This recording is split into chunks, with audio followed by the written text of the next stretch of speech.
Hey gals, welcome to Binge Free Bestie, the podcast where we ditch the diets, break free from binge eating, and build a safe and empowered relationship with our bodies. I'm your host, Nicole Gaviria, a registered therapist who totally gets it. Binge eating and body image struggles? Yep, I've been there, done that, and I've got the therapy bills to prove it. But here's the good news, bestie. I've recovered and I'm here to help you to do the same. This potty is all about real, evidence-based strategies from my therapy practice, plus down-to-earth, relatable girl talk with me and some of my amazing besties and other experts who have their own stories, tips, and tricks to share with you. So, whether you're tired of the diet cycle, ready to ditch the shame spiral, or just want to feel more confident in your own skin, then you've come to the right place. It's time to get real about food freedom, body acceptance, self-care, and building a life you truly love. Let's get into it, besties. Hey besties, it's an absolute honour to be here with you today because it's the very first episode of Binge Free Bestie. I'm Nicole Gaviria, I'm a registered therapist and I'm going to be your host. So I'm pretty excited to start this journey with you because it's marking the beginning of an exciting new chapter for me. One where I aspire to make a really meaningful impact in as many women's lives as I really can, and this podcast means that I can support people all around the world, so that is pretty cool. So speaking of cool things and amazing people, I just want to let you know that that's exactly who you are. So thank you so much for sharing your precious time with me. I know it's really valuable, so that's why I want to make sure that each episode is jam-packed with insights that I know are going to be actually helpful for you. I'm going to be sharing practical strategies that you can start applying to your life today. You're also going to learn evidence-based psychology-informed techniques alongside yoga and mindfulness practices. They're going to help you overcome and navigate your struggles with food and body image. So, get ready to dive into a journey where we're going to redefine our relationship with food and eating. We're going to embrace a positive body image, prioritize self-care, ditch diet culture, and explore everything in between. But before we jump in, I just need to point out something that's super important. This potty is not a replacement for professional therapy. So if you feel like you need more personalized support, that's totally okay. But you know what? I really recommend it. As a therapist who specializes in eating disorders and body image concerns, I'm here to say that seeking help, it's a sign of strength. It's not a weakness. So be sure to check out the show notes for details on how to work with me. I offer global support through private online sessions and group coaching through my membership program, which is called Self-Love Squad. Plus, I've got some online courses launching soon, but it's really good to get local support too, so make sure that you check in with your doctor for a referral if you need one. Healing doesn't have to be boring and it doesn't have to be so damn serious all the time, all right? So, who am I and why should you trust me with your food and body woes? Well, besties, it's because I've walked the walk. I've been through the yo-yo dieting, the relentless body comparison, the binge eating and the dieting cycle, and the crippling shame and guilt that comes alongside all of those things. I really, really do know it and I know it well. I spent years struggling with my relationship with food and body, but the good news is that I actually managed to find a way out, and I want to help you do the same. Now, I'm not just another random person on the internet, and I know there are plenty of those self-proclaimed coaches and experts out there, and it can be really overwhelming and hard to know who to trust. But guess what? You can trust in me. I'm a qualified therapist with a master's degree in counseling and postgraduate studies in health science and psychology. I also specialize in eating disorders and body image, and I'm a certified yoga teacher too. So you're going to bet that would sprinkle some mindfulness and self-care magic in amongst our journey. Throughout this potty, I'm going to share tools and strategies that I use with my clients and in my own life too. Because if it works for us, you can be damn sure it's going to work for you too. Alright bestie, now let's talk about you for a moment.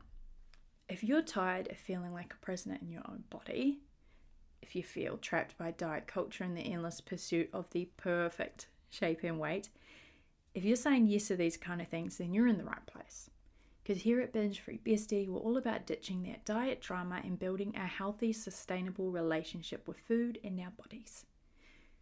This first episode is just a taste of what's to come, and future episodes will tackle tackle juicy topics like how to break free from the diet culture trap, embracing intuitive eating, tips and tricks to build body acceptance and love the skin that you're in, and heaps more.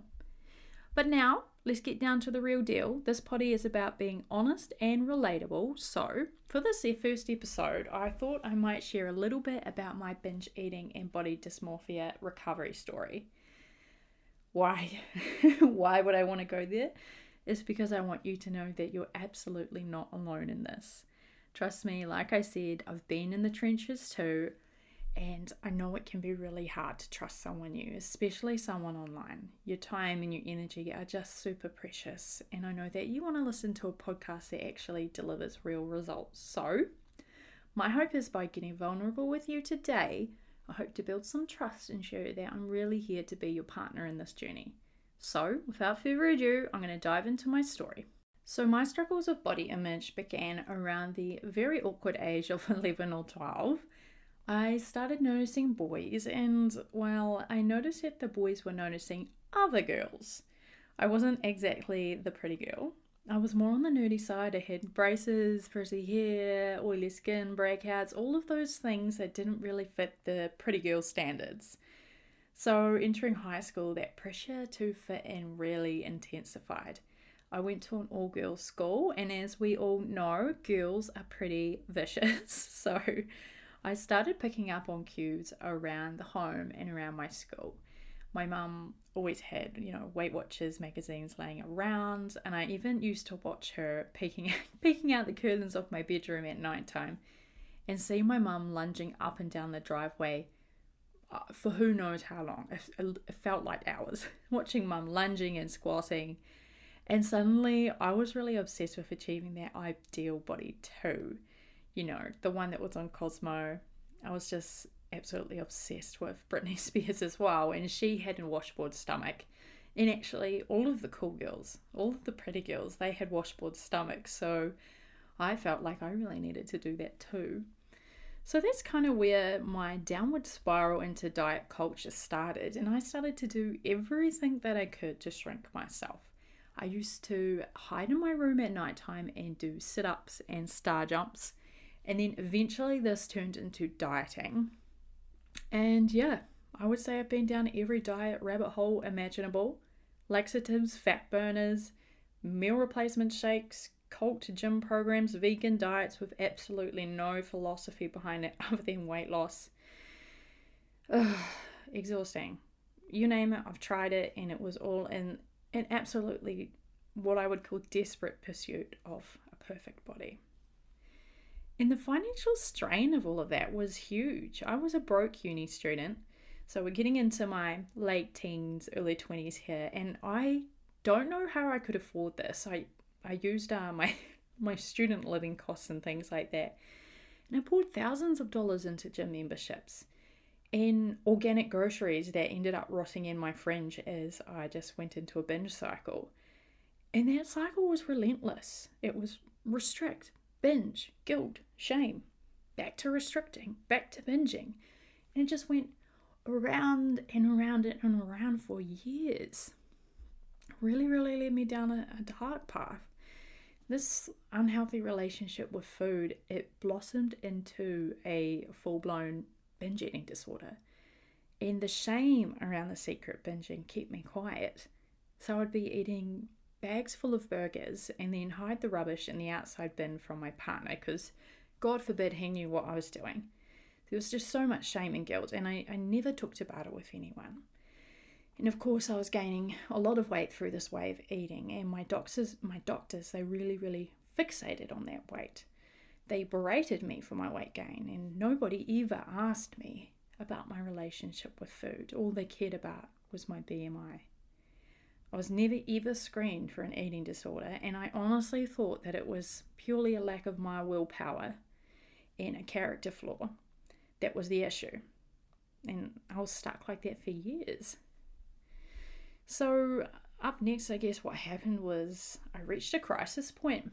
And well, my weight had increased significantly, and my doctors told me that according to my BMI, which by the way is totally bullshit, and I'm going to make a specific podcast around why the BMI is bullshit. But my doctor told me that I was morbidly obese according to my BMI, and I've been born with a heart disorder, and my doctor told me that because of this heart disorder and my BMI, I could drop dead at any moment. And obviously that scared the crap out of me. And she suggested weight loss surgery as my last option and my best option. And at that time, as you know, like going around and around in that binge restrict cycle, feeling weak and powerless, and that I tried every single thing, I went for it. I thought, oh my God, I never even considered this weight loss surgery as a real option before. And it was like when the doctor presented it to me, it was like a permission slip. So yeah, I went for it. I withdrew every single dollar in my retirement account, which is something that you can do in New Zealand for this specific surgery. I withdrew all of my retirement savings, and I got most of my stomach removed. So I had a gastric sleeve surgery. And it worked. It worked. I lost a significant amount of weight, and I felt relieved. And I thought that I could control my body, and I thought that I would finally be that pretty girl. But the thing is, and this is the catch, and this is what has led me into my work that I do now with you guys, is that achieving my dream body didn't mean shit. It didn't fix anything. And the obsessive thoughts and disordered eating behaviors, they were still there. I just didn't have so much of a stomach. And losing weight, it didn't heal anything that was going on in my mind. The lies of diet culture were still so deeply ingrained in me that, sure, I had achieved my goal body and I had reduced my stomach size, so I actually couldn't binge anymore for a while. But the underlying issues were never addressed. I was never offered any therapy or any support. All they did was whack me on a table, cut out my stomach, push me out the door, and leave me to fend for myself. And of course, you know what happened? The weight started creeping up again because my old binge eating behaviors were still there. And even though the stomach physically couldn't eat, 5-6 burgers like before, I was overeating. And the way that our stomach works is it's such a, how would you describe it? We'll just say stretchy material tissue, that getting your stomach cut out in a gastric sleeve, it's not permanent. So if you continue to overeat, it just slowly expands over time, and you're going to end up in the exact same situation again, which is what started to happen to me. And so the weight started creeping up again, and I felt like a freaking failure, and my self-worth went straight through the floor. And yeah, it just hit me that true happiness would never come from shrinking myself or achieving a goal weight, because I already did that and I still felt like crap. I figured out in this time that I needed to learn to love and accept myself no matter my weight or shape, because weight doesn't define your worth, and I have so many more important things to do in this world than fixate on weighing my food or the size of my ass. So guess what? I decided that I needed to address the root issues, and I did that, and the binge eating subsided. My relationship with food began to heal, my weight stabilized to a place where my body feels good. That's where I am now. And most importantly, I found peace and acceptance with my body.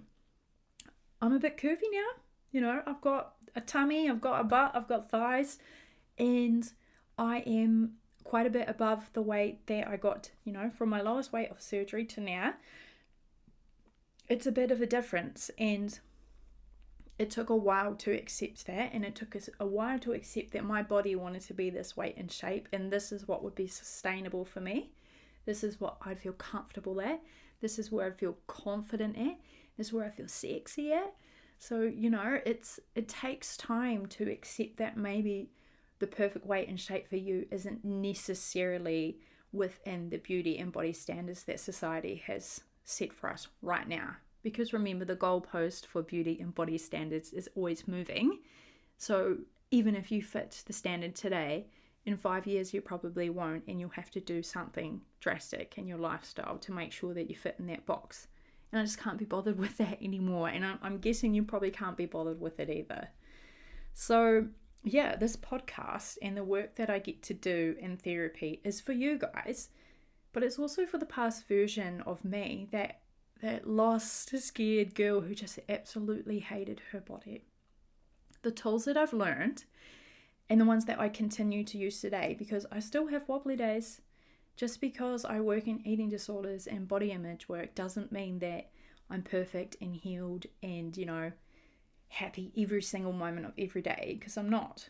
Because I'm still surrounded by the same bullshit as you guys, which is those beauty and body standards in diet culture. So the work is something you always have to keep doing, but it's so worth it, and it's a lot less frustrating and tiring than that treadmill that you're on with diet culture, or that hamster wheel, whatever you want to look at it is. So yeah, I have strategies to navigate my tough moments, and I can't guarantee to you that you're going to feel awesome all of the time, but you can feel pretty friggin' good most of the time, and that's worth it, and I want to help you to feel good most of the time.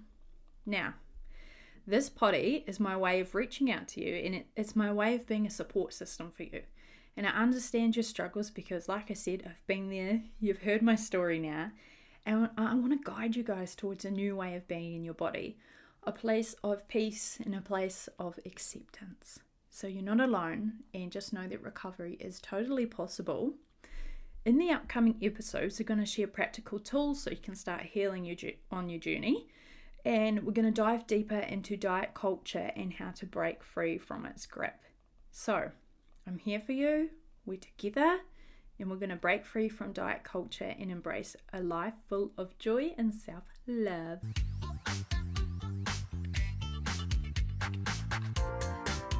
Alright besties, that's a wrap for this episode.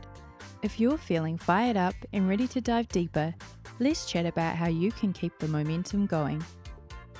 First up, you can of course find me on all your socials at Binge Free Bestie for daily inspo, more strategies, and a healthy dose of body positivity. Next, if you're looking for besties who get your food freedom and body acceptance journey, then don't look any further than the Self-Love Squad.